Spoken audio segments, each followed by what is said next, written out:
John Deere is one of the classic success stories of the tractor industry. Its origins go back more than 150 years to a small blacksmith shop in Grand Detour, Illinois, and now it is the world's most successful farm equipment manufacturer. We're at the international headquarters of the Deere organization at Moline, Illinois, where the company archives are kept. They also have a showroom display of John Deere memorabilia and equipment old and new. The display is open to the public and it attracts thousands of visitors every year. One of the exhibits they come to see is a replica of the 1892 tractor built by John Froelich, the earliest ancestor of all John Deere tractors. The replica was built in 1937 to feature in a film, and we've asked Ralph Hughes to tell us about it. Ralph is a former Deere & Company executive, and he is also one of the leading authorities on the company history, including the early Froelich period. Well, let's start with Froelich the man. Who is he? Well, his parents came to the United States from Germany and settled in northeastern Iowa, and opened a store at a crossroad of a railroad track and a highway, and that became Froelich Station. And then when they took on the post office there, it became the town of Froelich, Iowa. And John Froelich was the son, and he got into a variety of businesses. He had an elevator, he had a well drilling crew, and he also had a big threshing crew. And the problem with the threshing crew, he used to load them on trains and take them up in South Dakota, and he used a steam engine as his power source and a threshing machine, and he had a boxcar converted into living accommodations for his crew. But he kept running into the problem that the steam engine was too heavy to go across a lot of the rural bridges. And so he always thought there was a better way, and about that time he became aware of the gasoline engine and thought, well, gosh, if I could put a gasoline engine on a steam tractor, why, it would be a lighter weight. And when he came up with the Froelich traction engine, it had the same power as a steam engine, but it was half the weight. One of the most significant things about this traction engine was it had the ability of going both forward and backward under its own power. And up to that time, no other tractor or vehicle could do that. Even a steam engine, you had to actually stop the engine and restart the flywheel in the opposite direction to back it up. And if you think about hooking up a belt to a threshing machine, right, that became very cumbersome. And one of the big significant things was this didn't require a second operator, didn't require a team of horses to haul water, and didn't require fuel. You didn't have to get here early to power it up, get the steam up. When you started the traction engine, you had power immediately. Right. And what happened to that tractor? Did it go on working? Well, after that tractor was so successful, Froelich was invited to come to Waterloo, Iowa, and meet with some business people with the idea of manufacturing that tractor. And the agreement was reached, and they started a company there, which is called the Waterloo Traction Engine Company. Right. And they actually dismantled his original tractor and used that engine to run the machinery in the factory to build the next 4 tractors that they manufactured. And they found out very shortly that they couldn't profitably build traction engines. They needed another product line, and so they started building stationary engines. And there was a big demand for stationary engines at that time. And they did that for a couple of years, and eventually Froelich left the company that he started or helped start, and he attempted to start some other engines companies on his own, and he eventually ended up in St. Paul, where he had a variety of interests in different kinds of manufacturing companies. And the Waterloo company, they just went on manufacturing engines and presumably for an expanding market. That's right, but they always had in the back of their minds to get into the traction engine business, and eventually they built up enough expertise that they built the Waterloo Boy traction engine. It started out as a portable stationary engine. Thinking back on it, I think actually the stationary engines were called Waterloo Boy engines. Oh, right, before the tractors came out. Yeah. And as you know, they started out with bigger engines and kept getting smaller and smaller because the requirement in the farm was for engines to run wells, to run washing machines, for generators and things like that. So it was a big market. Right. And then they got involved with tractors. And when did they start making tractors seriously? They started making tractors around 1912, and Deere and Company bought then the factory in 1918. Do we know what Deere paid for the company? Yes, there's a check on the wall over here for $2,100,000. I hope it was cashed at the time. And I should make it such a good investment. Right, yes, definitely. The fuel system looks quite complicated, Ralph. Can you run through, tell us how it works? Well, yes, it really is not complicated. It's a very simple system. This was the main or reserve tank. The operator had to pump fuel from this tank up into this tank here. Because it had no fuel pump on the engine. The fuel went into the engine by gravity feed. The operator would actually turn the fuel on here and control the speed of the engine with this throttle. And then you've got a steering system here, which that does look quite simple, doesn't it? Well, one of the things that they called a strong feature of this tractor, if you remember the steam locomotive, the driver was typically in back behind the tank and everything and couldn't see where he was going very well. He had to lean out like on a train. In this tractor, he was able to stand in front and see where he was going. Of course, it took a lot of manpower to steer it, but it had a worm and gear steering device and a chain link to the front wheels. The transmission starts with these exposed gears here, and I have a feeling that might not meet the safety requirements today, Rob. I'm sure it wouldn't, but when they built this replica, they tried to be very faithful to the original design, and this is the way tractors were built in those days, and they were very much open. The gears were open when you get to them. You could lubricate them easily. They had some very good photographs to work from, didn't they, of the original tractor? Well, they had a few photographs, but they did have some original drawings. Oh, they had the drawings as well, I didn't realise that. And then the final drive is, again, exposed gearing. Now that looks as though it could conceivably have come from a Waterloo Boy tractor, Ralph. It probably did. They tried to make this as authentic as possible, but after 45 years, it's doubtful that all the parts remain. Comfort and convenience for the operator weren't the really strong features in the 1890s, were they, Ralph? But we've got the beginnings here, haven't we? Right, they weren't totally overlooked. You know, when you drive a tractor a long distance at 2.5 miles an hour, it's very nice to have a large, roomy platform to move around in. The operator could sit on the gasoline tank, and he had a supply of fresh water right at hand. Well, this is something that you spotted on the early photographs? That was in one of the early photographs, showed the water supply right here. And it was in a wooden holder that could be wetted down to keep it cool. Here in the dry and dusty conditions, a driver out in the sun all day would need plenty of water to quench his thirst. From the magnificent grounds of the John Deere headquarters, we're going to the sleepy town of Keystone, Iowa, where Darrell Sint of Sint Implements has a large collection of tractors, including an early Waterloo Boy. The Waterloo Boy was already in production at the time John Deere took over the company.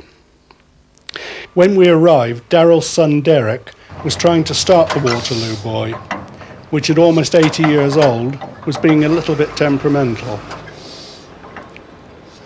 Tell us a bit about this one. Do you know where it was originally delivered to? It was originally shipped to Bradford, Iowa. The tractor was built on March 28, 1916. It's a 16 model, serial number 2512. Did it need a lot of restoration when you got it, or was it already restored? We bought it restored, Right. and by the looks of the tractor, I'd say it was pretty straight before they restored it. Yeah.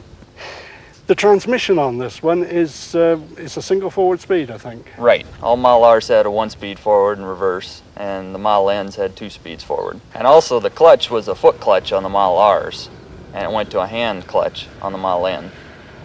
So in that respect, they went backwards a little bit, because I would have thought the foot clutch is a lot more handy to use if you've got your hands on the steering wheel and trying to turn it ahead. Everybody thought John Deere was way behind with the hand clutch, but we had a foot clutch here clear back in 1916. Right, yeah. And what about the engine on this? What is it? A little bit temperamental to start? I mean, it didn't fancy starting up this morning. Yes, it can be. It's a 2-cylinder horizontal engine like the later tractors, but it's the framework and the way it sits on the tractor is totally different. What was the power output? This was rated at 1224. Any idea what the engine speed was at then? I mean, what RPMs did it do? Top speed was 750. I think the range was 300 to 750 RPM. It's a fairly leisurely engine. Yeah, it's slow compared to newer stuff. It's not built for speed. No, Right. that's for sure. One of the distinctive features of the Waterloo Boy, both the R and the N, is the way the radiator's arranged in line with the length of the tractor. And then you've got this, what looks like a fairly complicated drive system to it. Can you tell us what the driving belts are doing? Oh, it's fairly simple. Both of the belts are driving off the crankshaft, one to the fan and one to the water pump, which just gravity feeds the water down through the radiator and into the pump, and it pumps it back to the engine. And this drive belt is kind of unique. It is all spliced together in sections, something you don't see very often. We're back to the engine now, this what became later a very familiar two-cylinder design. Lubrication was quite a complicated business, wasn't it? I mean, they relied heavily on oil caps all over the place that needed screwing down. Yeah, the oil caps, like on your water pump and your axles, most of the pivot points are probably a daily or more often you had to tighten them up just to force the grease into it. As far as the engine, it had an oil sump, holds about a gallon. Your push rods and the valve, rocker arm valves, are all right out in the open, and you'd take an oil can to lubricate up the rocker arms, but other than that it was pretty much all automatic besides the oil cups. This small red tank here holds gasoline, which was used to start the tractor, and then when the engine was warmed up you switched a valve down here in the carburetor and the tractor would run on kerosene from the front tank. This lever here controls the spark advance. You would start it or put it in the rear position to start, and then you adjust it for your best power when the tractor's running. The throttle is this lever here. You want to start out at half throttle to try to start the tractor. You mentioned the difference in the final drive. How did they change it when they came out with the Model N? Okay, Model R had a small spur gear with this bull gear on the outside. On the Model N, this gear would be reversed. It's almost the same diameter as the rim, and the teeth are pointed in. The drive gear is still about here, and that drives the wheel. I suppose that was a better design. The steering system on this was a little bit similar to what was used on steam engines quite a while before this was built. Can you explain how the movement was transmitted to the wheels? Okay, the steering wheel drove down to this bevel gear set up here, which turned this center casting that holds the chain and pushes the chain back and forth, or more or less pulls it which way you want to direct the tractor to go. And this chain, that will pull the chain back, which would pull the front axle back, and just pivots in the center, and it's got a spring there to take some of the shock out of it. And the spring also allows you a bit of adjustment, presumably, if you take to tighten up the chain. Yeah. I guess, or if you had to take any of this apart. Yes, it may not have been the most refined system, but I bet it was tough.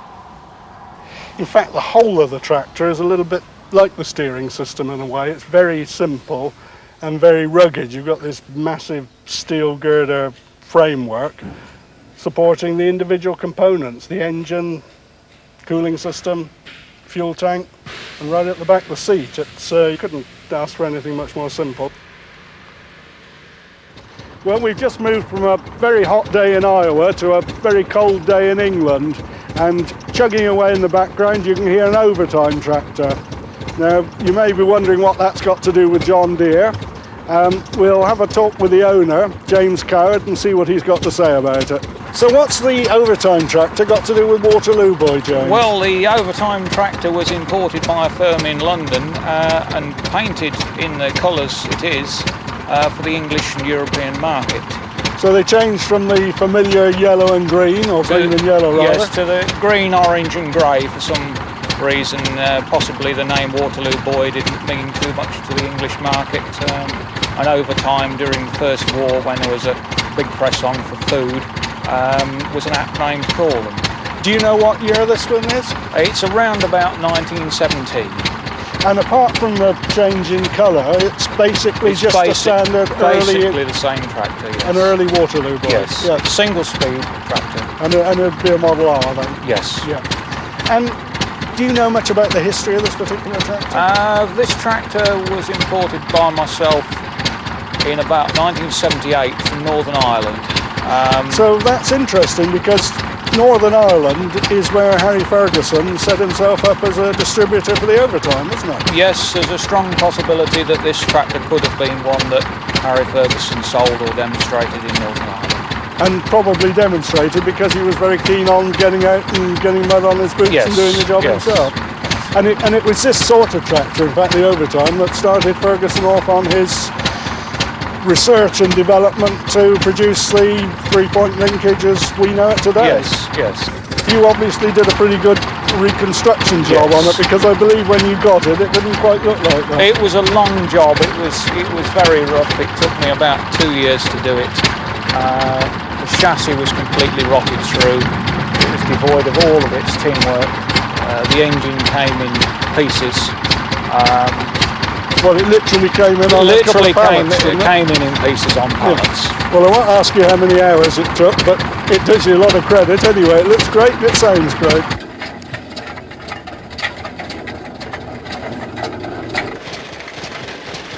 From James Coward's overtime, restored to showroom condition, we moved back to a small town called Grundy Centre near Waterloo, Iowa, where the Two Cylinder Club has its headquarters.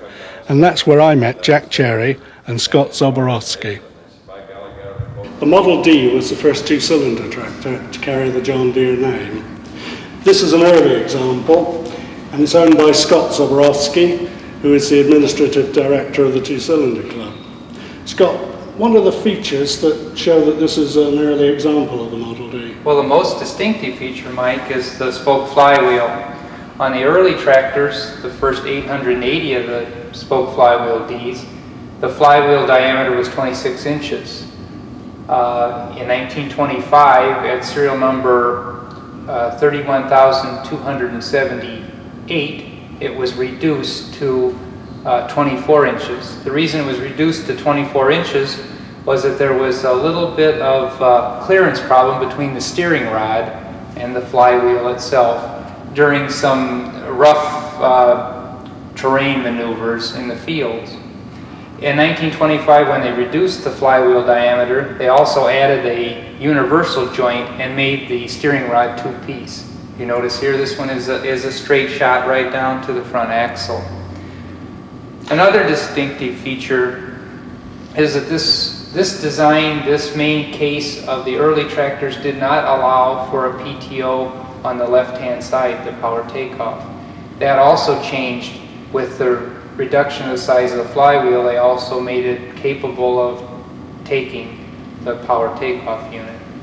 Altering the diameter of the flywheel must have affected the performance of the engine in some way. Did they compensate for that?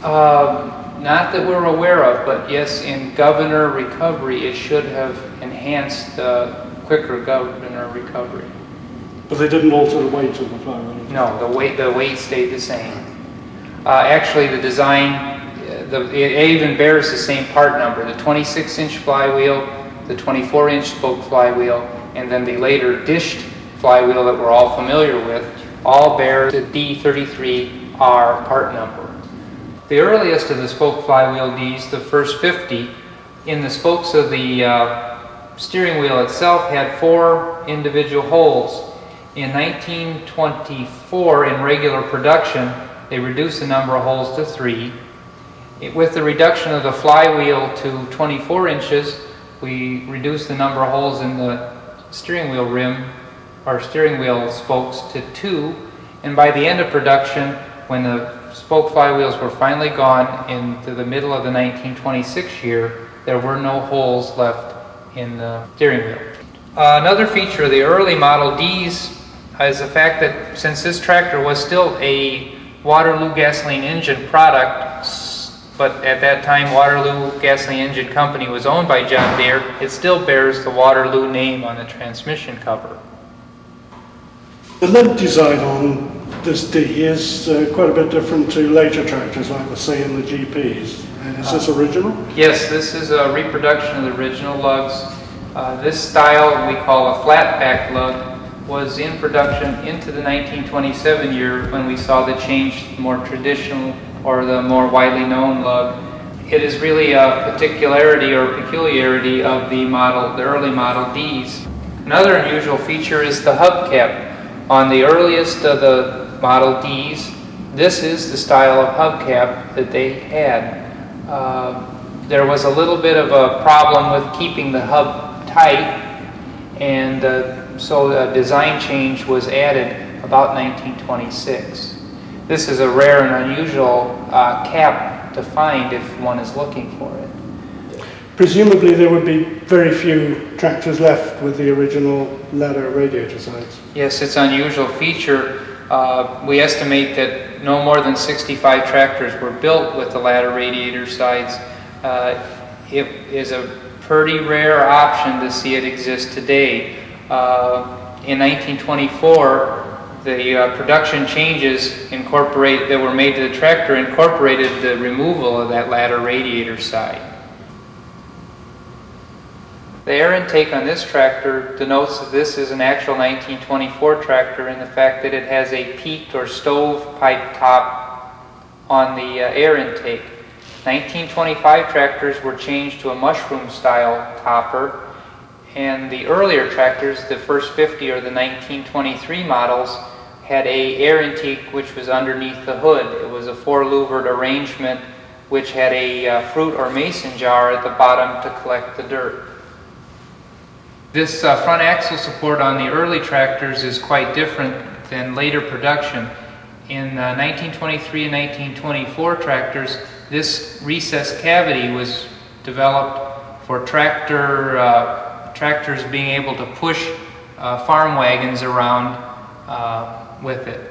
In 1925, this recess was removed and the actual casting was changed to a flat surface here, and by the 1926 or late production, a little stub tongue was added to it in helping of transporting wagons. The power output of the early Model Ds was 15 horsepower on the drawbar and about 27 on the belt pulley.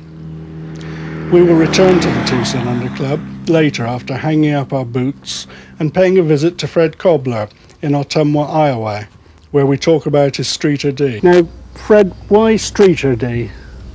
Well, the word streeter is used mainly because these was never made on an assembly line in the factory. They were made after the assembly line was tore down of the Model D. And you probably already know that the Model D was the longest production tractor ever made in the history of any farm equipment dealer in the whole world. Yeah. So when was this tractor made?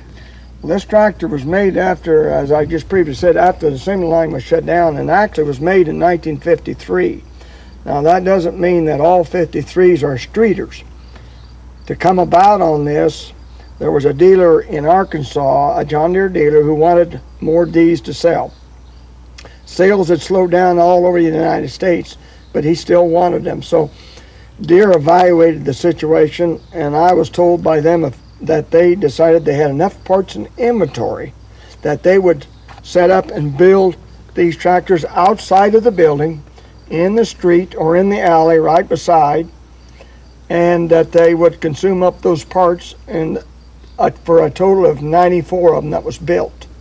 Half of those 94 ended up going to Europe, and the other half stayed in the United States. So this is really a very uncommon tractor indeed. This is a very, very unusual tractor as far as the serial number is concerned, and called a streeter. Model-wise and appearance-wise, it's generally almost the same as most style Ds. Yeah, right.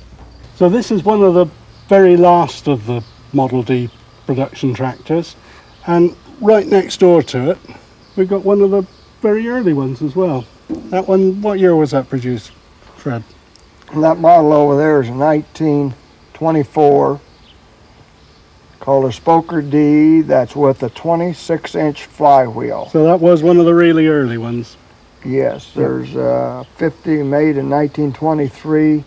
Prior to this, So we got pretty well 30 years of D production in these two tractors. what basically we got here is the first full year production and we got the last year production, and we think that's real unique. I don't know of another place you can go and see both of them sitting side by side.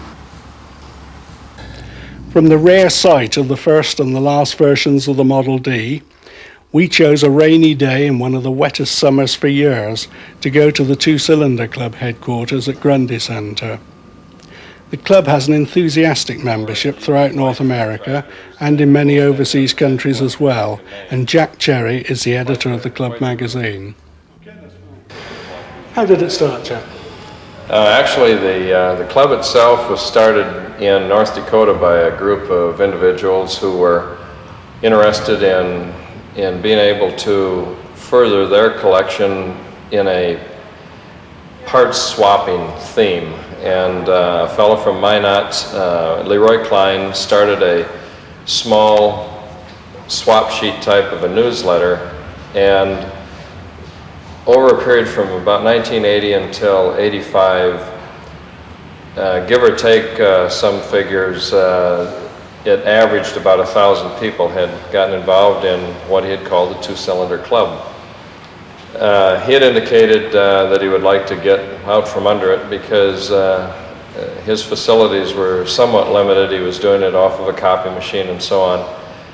And he had full-time work and did not have a lot of historical material. So we worked with Leroy, Dave Trumbauer, and myself for 6 months, maybe 8 months, to arrive at an agreement to transfer it to Waterloo, where we had the resources to be able to provide technical information. And then in 1988, we upgraded our capabilities, got out of the typewriter end of it and got into the typesetting, the desktop publishing computers, and created a magazine from it. What happened to membership over this period? I mean, it's grown very quickly. I can give you a pretty good idea of that. Yeah, I remember the figures when we went into the 1987 Expo, which was to celebrate the 150th anniversary of John Deere at Waterloo. At that time, there was 2,700 members in July of 1987. Now there is over 25,000. The membership vacillates up and down a bit, about 1,000 or so. It's much bigger than any of the other single make organisations. Yeah, I believe that's societies correct. Yeah. Why has it been so successful? I think that the success of the club is reflected in large measure by the success of the tractor. These were tractors that could sit outside for some 20 years and maybe longer unattended to, that when people got the interest, as it started to perk up by the mid-80s, go out there and decide, well, I don't know, this thing's a 1936 model and we haven't run it since 1959, probably won't do anything, and they fool around with the magneto a little bit and get the engine back free by jiggling the flywheel some, and the next thing you know, it's running again after they've got some of the residue cleaned out of the fuel lines. It's hard to kill an old John Deere tractor. Right, and while we've been talking, we've been standing in front of this tractor, which of course is one of the most interesting one of the rarest of the two cylinders. That's right. Can you tell us a bit about it, Jack? Well, the Model C tractor preceded the general purpose tractor, the Model GP, and it was the first row crop model that Deere made. It was introduced after 3 years of development in 1928 as the final version that would be marketed. If you look at the serial number on this tractor, located down here on the end of the case, you see that it's 200201. It's the second to the last one built. The last one, 200202. The first one, only a month earlier in March of 1928, 200111. Less than 100 of these tractors were built. Less than 10 remain today that are known to exist. They're worth a lot of money. It was the first tractor that went past the $30,000 mark in value. The Model C is different from the GP in a number of features. Would you like me to point out some of those? Please. Okay. The front axle stop, it goes full width here, all the way across what would have been the cope and drag during the casting process. On the GP, and there's others on the floor here, you'll find that this part of it was gone. It wasn't necessary to have it full width. This is the part that made contact anyhow, usually towards the rear. So it may seem like a small matter, but that much cast iron on each side of the axle was saved. Why not? Here, there's 3 bolts that hold the engine block in, or 3 cap screws really on each side. The GP has 2. The block comes very close to the frame, actually called the front support, whereas on the GP there's kind of a groove here where you could almost get your fingers down into. The exhaust elbow on the C is different from the GP in this manner.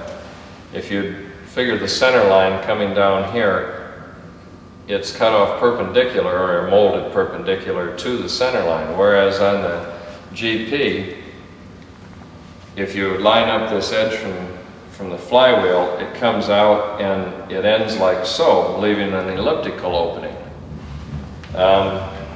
Other things that are different, there was no general purpose on top of the hood. Even though this tractor, as restored by the owners, they put the early oiling diagram on the back, that was not on a Model C. The wheel on the Model C is also different in the hub area than that of the GP. The hub is flat all the way across on the C.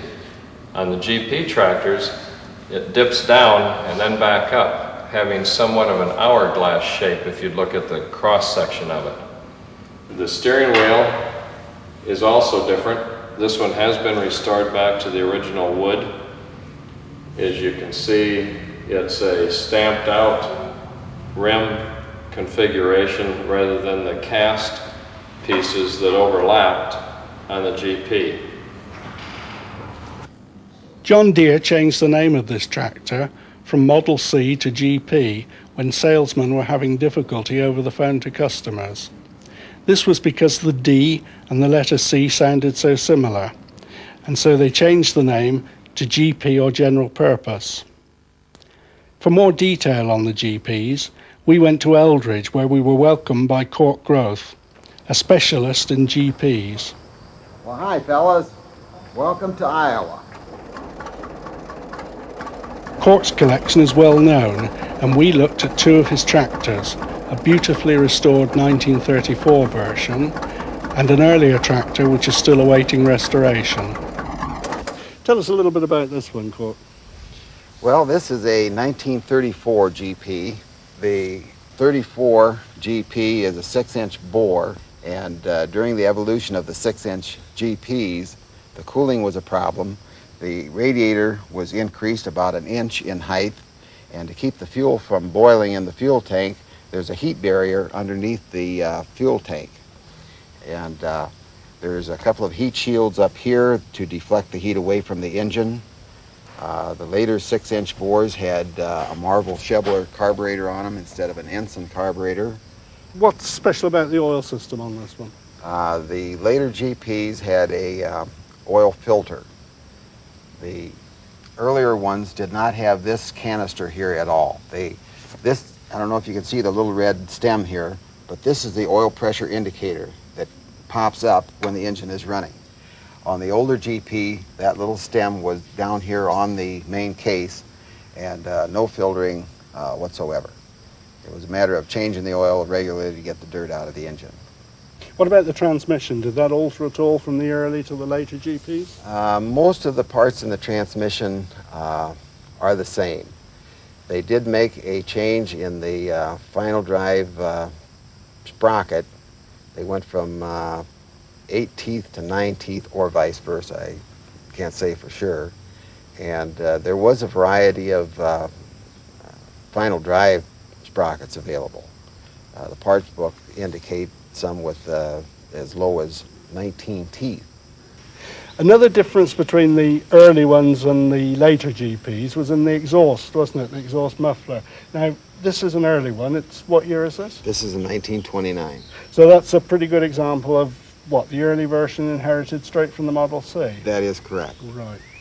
From 28 up until the 6-inch bore in late 31, the exhaust was on the left side and the carburetor mounted in front of the manifold.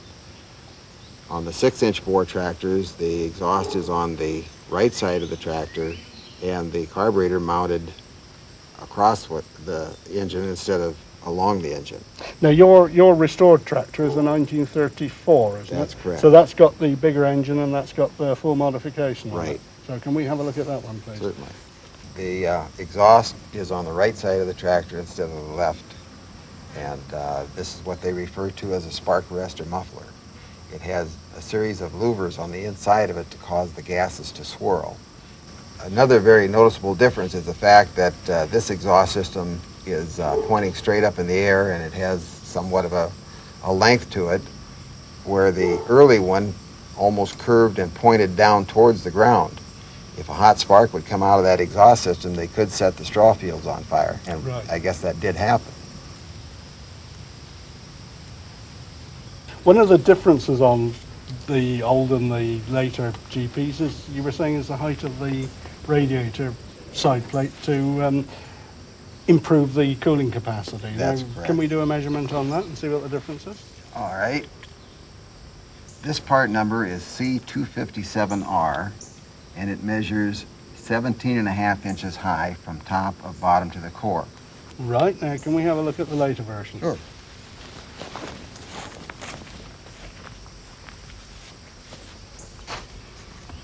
Okay, the later version, the part number is C1911R, and it measures 18 3/4 inches for an 1.25 inch extra height. Now, apart from being a GP specialist, Cork is also pretty handy at making and mending, and one of the jobs he can do is make carburetors look like new again. This is the way they look when they come in off the farm, and that's the way they can look after they've had the cork treatment. Now, what do you have to do, Cork, to make something that looks like that look like that? Well, the first job is to completely disassemble it, and I designed and built my own little glass bead blast machine to clean them up. And a lot of these old pot metal tops, when you take the float valves out, they'll break. So I reproduce the top cover plates for them and do all the machine work on them. Frequently, the choke levers are broken. I reproduce the choke levers for them. And one of the biggest problems with this type of carburetor, the throttle shaft bushing turns with the throttle shaft. Consequently, when it wears the bore out in the body of the carburetor. So to correct that, I line ream these through the body of the carburetor and make a completely new bushing to fit the newly reamed hole so that I get a good fit. You notice here there's no play or wiggle in this particular throttle shaft. This one here, I don't know if we can see it, but you probably can't see the movement. Yes, you can. it is. But generally you can shake hands with those throttle shafts.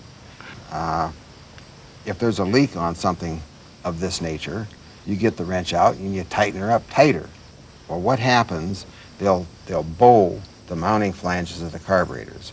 And since this is bronze and not too forgiving if you try to bend them back, I put them in the lathe and take a face cut off the mounting flanges, both the inlet and the discharge end of the carburetor.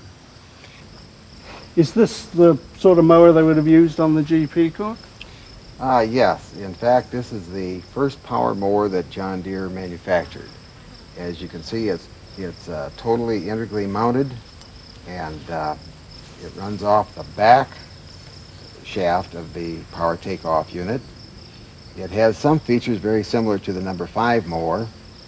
This breakaway gadget here is similar to the number 5, so if you accidentally run the sickle into a fence post, the whole unit will swing back and hinge about a pivot point over here in the corner. I get a lot of comments from people about the wooden block under the seat. Yes, right. And the purpose of that is to raise the seat so that the operator didn't have to lift his leg quite so high to be able to press the foot lever down to raise the sickle bar. So the wooden block would have been available for people using this sort of mower? That is correct. It is shown in the parts book, and also the little sheet metal bracket that it lands on is part of the mower equipment. As Mike indicated, I do have a few GPs, and since I specialize in them, we came across this pup, and this pup's name is GP. Shake, GP. Come on, shake. Good boy. All right. Okay, you're now done. You've been Out of the film. You've had your moment of glory.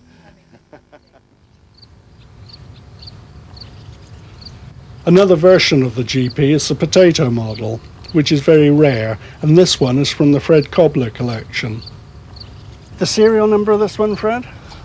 Serial number on this particular tractor setting here is 164. And you've also got another one? We've got a 165 setting in the barn, and we have another one setting outside that's 168 that's not been restored.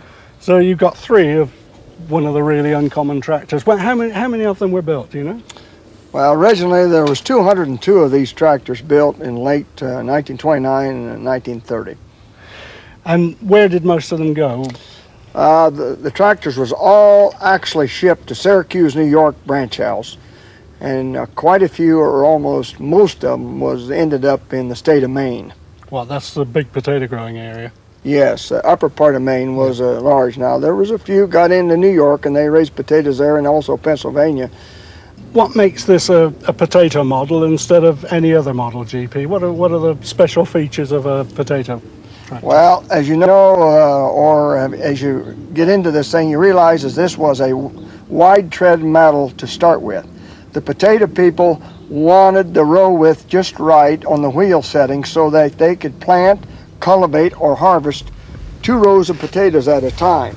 So therefore, they took these quills, as you see here before you, and narrowed these down. On a potato model, they are 17 inches. On a GP wide tread, they are 21 inches. Then you go to a GP standard, and they are less yet. Right.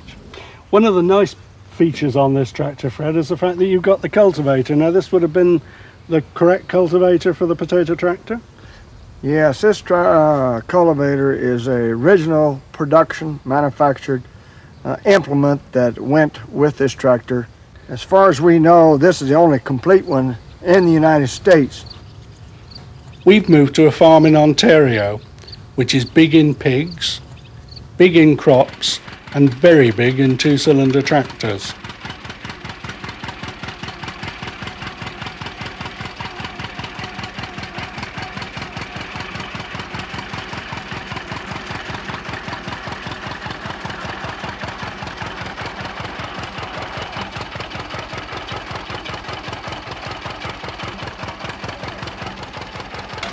I've moved across to Ingersoll in Ontario to visit the Budd brothers, Don and Howard, and have a look at their collection.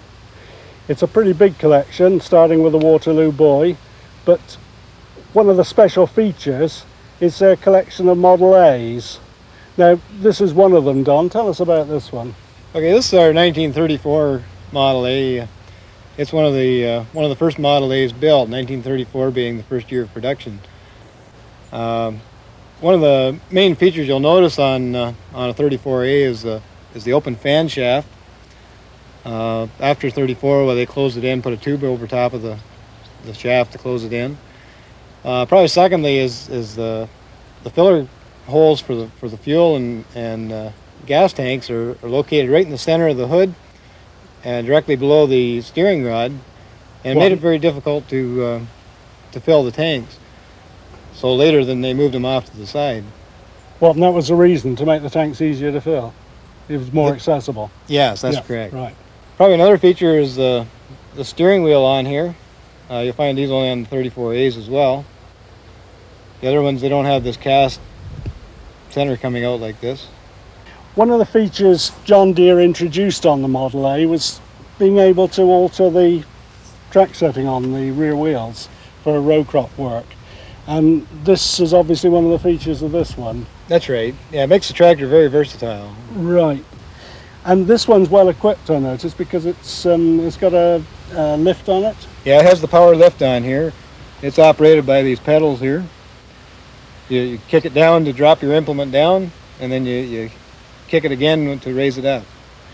And the other feature on this one, of course, and introduced on the Model A, was the fact that the PTO at the back of the tractor is in the centre line instead of being offset. That must have made life a lot easier for operating implements and one sort. I would certainly think so. Yeah. Right. The little red button under the petrol tank, Don, what's that do? Okay, that's known as a red head oil pressure indicator pin. The first 2 years, 34 and 35, they put that in instead of an oil pressure gauge. So when the engine's running, that pin will come up and you know you have oil pressure.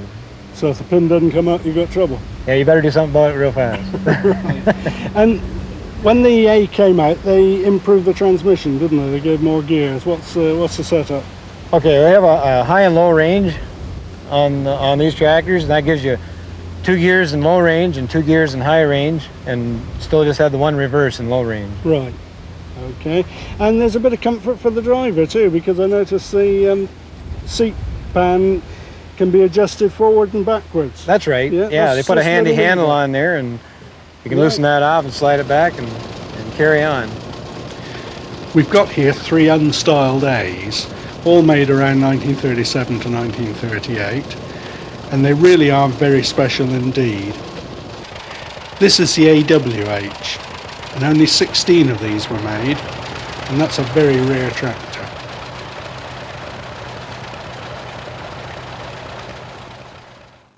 Why AWH? For people who aren't familiar with John Deere, the A stands for the Model A, W is wide, yes, front end, mm-hmm.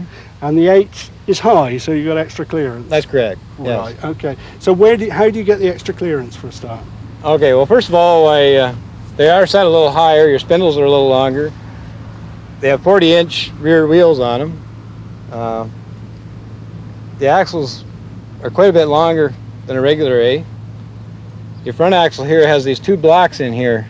There's a short block on that side and there's a longer block on this side. That'd be for like offsetting on your rows and that type of thing.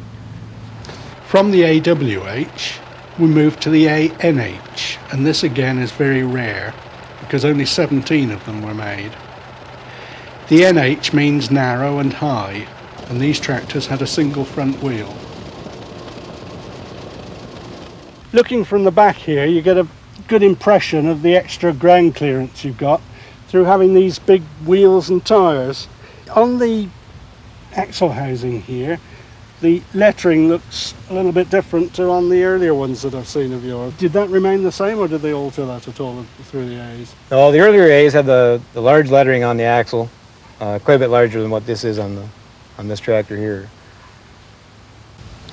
This is the AW then, Don. Tell us a little bit about this one. Okay, this is the 37 model. They build around 240 of these. So this is really rare as well. Quite rare, yeah. It's obviously wide but not high. Yeah, the spindles here aren't near as long as on the high crop version there. But is the wheel size the same on the front?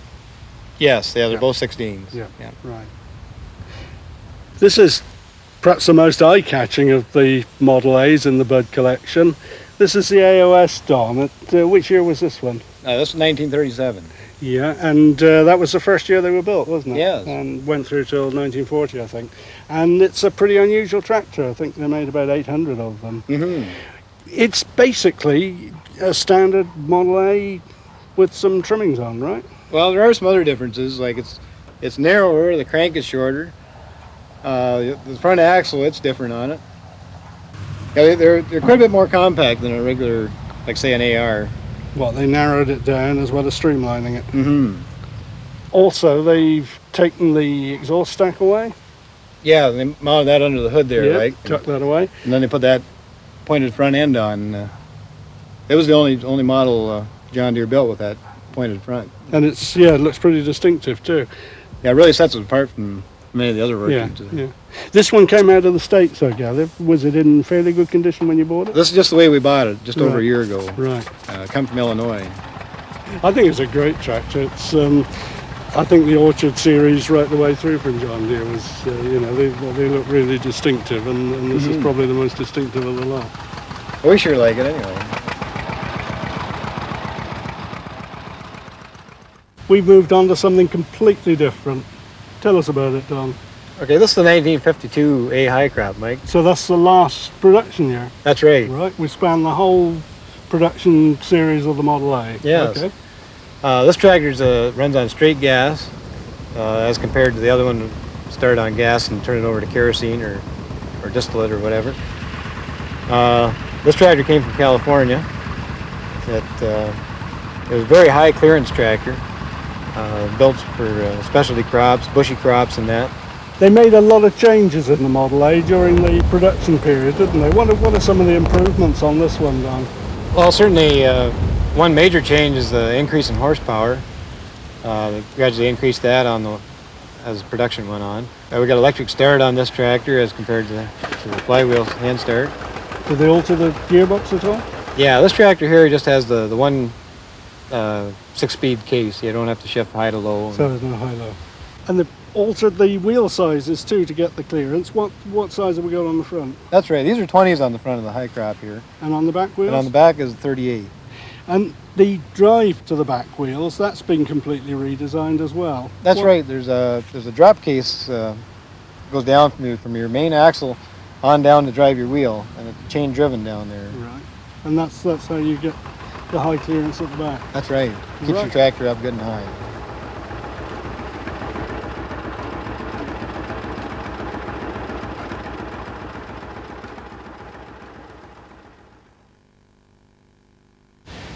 What we got here in the early A and the late A is a pretty good example of the way the styling changed on John Deere tractors. You fill us in a bit on that, Don. Towards the end of 1938, they hired a fellow by the name of Henry Dreyfus to come up with a more streamlined and stylish look to the tractors, and so that's when they switched the A's and the B's. They started with them and came up with this styling here. It certainly made the tractors look very attractive.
In Drayton, Ontario, Don Morden showed me the meaning of horsepower in years gone by.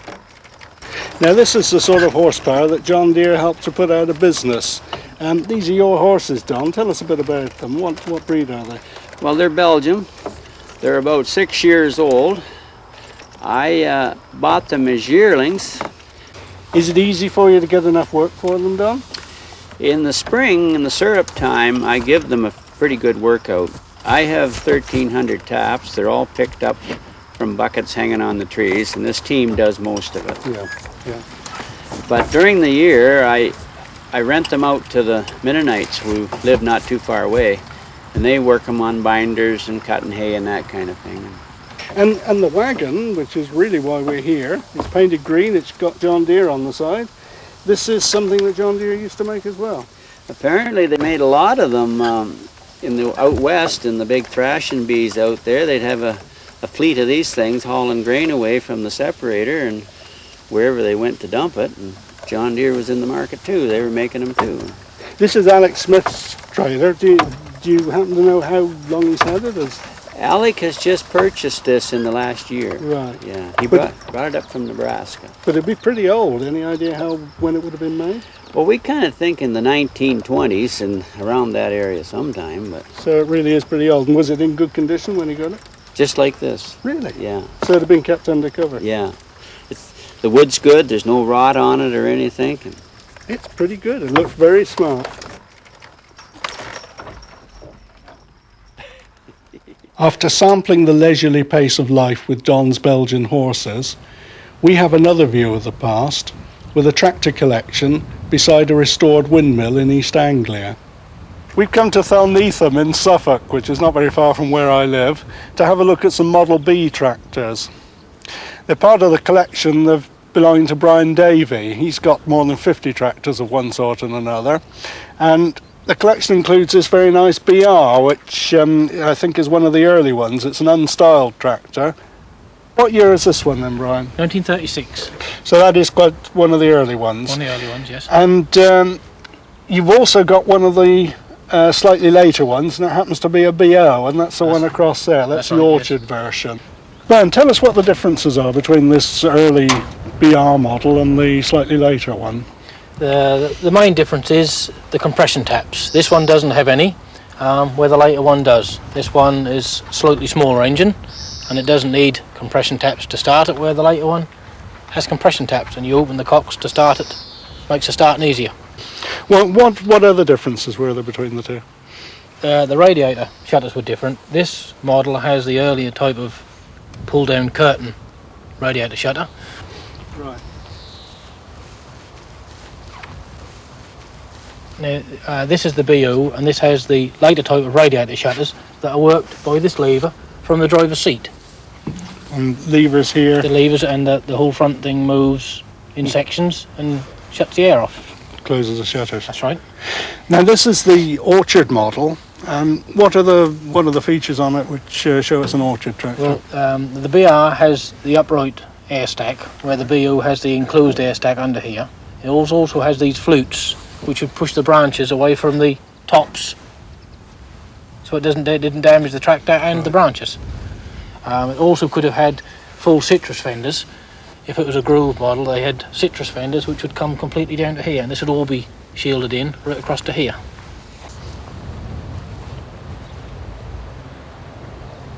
Another main difference is the BO has independent turning brakes for more manoeuvrability. What, for getting in amongst the trees? Yeah, that's right. So you've got a brake pedal for each wheel, in For each fact. wheel, yes, where the BR doesn't have that. Right. This is the John Deere number 4 mower with a 5-foot cut. It takes its drive from the gearbox here. It also has the quick release hitch that will come undone if you hit anything with the end of the cutter bar. Right. One of the features I like on this mower is the seat. If you look closely, you can see not only the John Deere name, but also the John Deere emblem. It's a nice touch, isn't it? It is, yeah, very nice.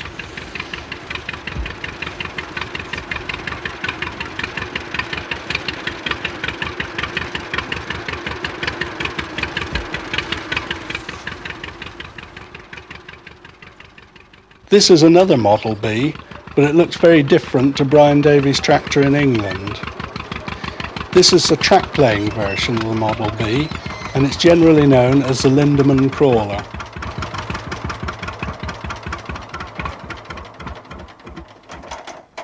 We're in Iowa on a blazing hot day, just outside a little town called Ollie, and this is Harold Schultz, and this is his Model B Lindemann crawler.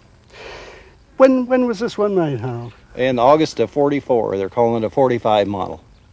And it's basically, it's an Orchard model, isn't it? It's a BO. Right, they were all Orchard, made for the Northwest, for the orchards out there. And what was the background to the tie-up with the Lindemann brothers? Well, Deere didn't have a small crawler. Cat was the only one had the small crawler, and they wanted a small crawler for in the orchard. And so Deere sent a BO wheel tractor out to the Lindemann brothers in Yakima, Washington, and they took the wheels off and made this track conversion for it out there. And that was when did they start off with this? Well, they started in 39 was 39 and 40 was when they were doing it, but then they didn't come out till about probably late 40.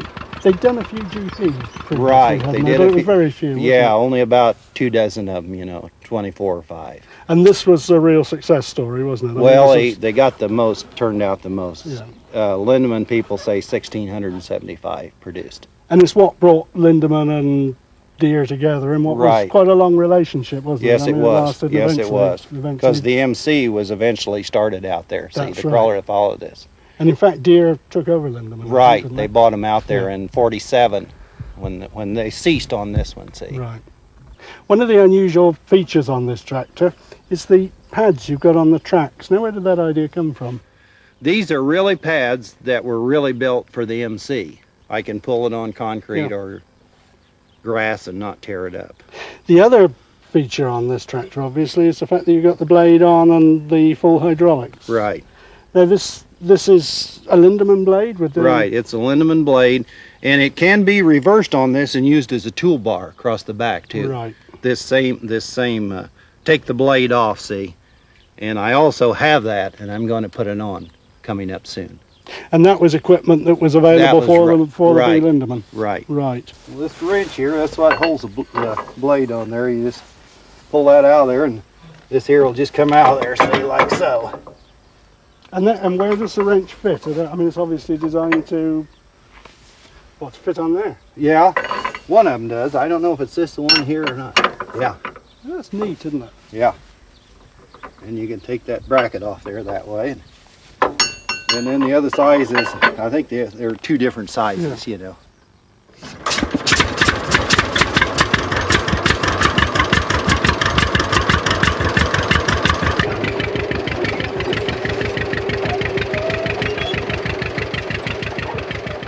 Green and yellow are the standard colours for Deere farm tractors, with yellow for the industrial models, but there were some exceptions.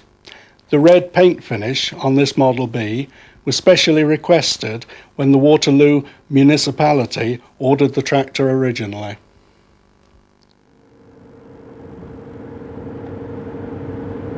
We followed the highway past thousands of acres of rich farmland to find a styled Model G.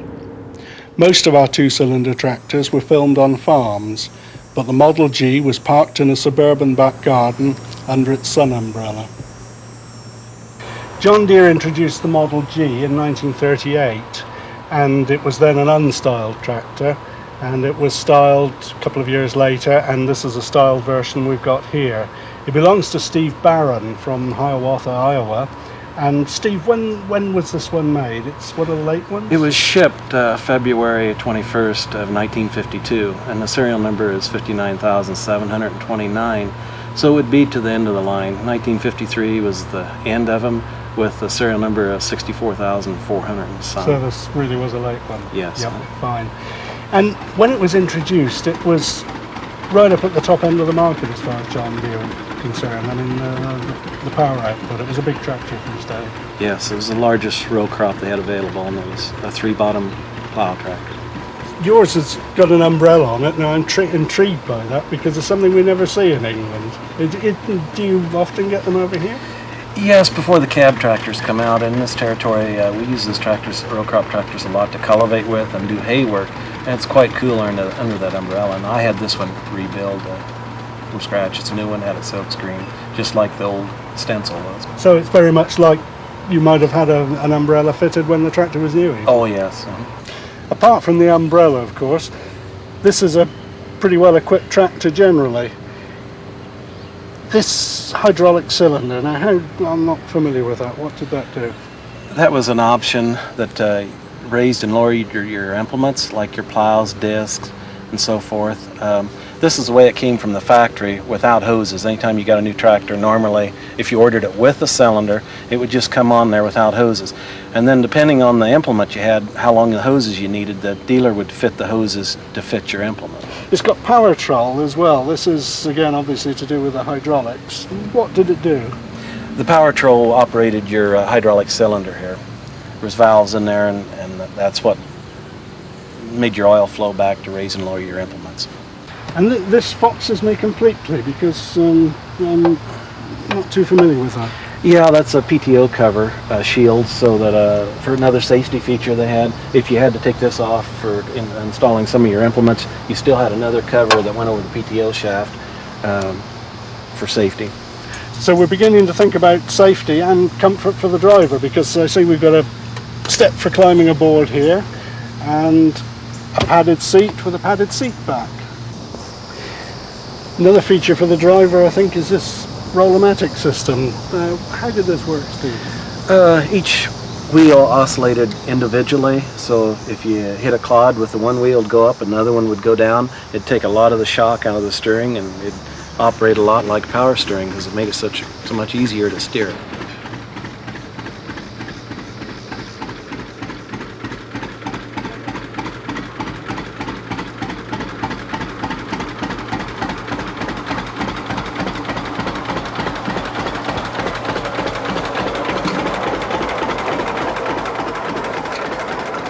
Apart from his full-size Model G tractor, Steve has an amazing collection of John Deere model tractors, badges, pictures, and all sorts of other memorabilia, all neatly displayed in his basement museum.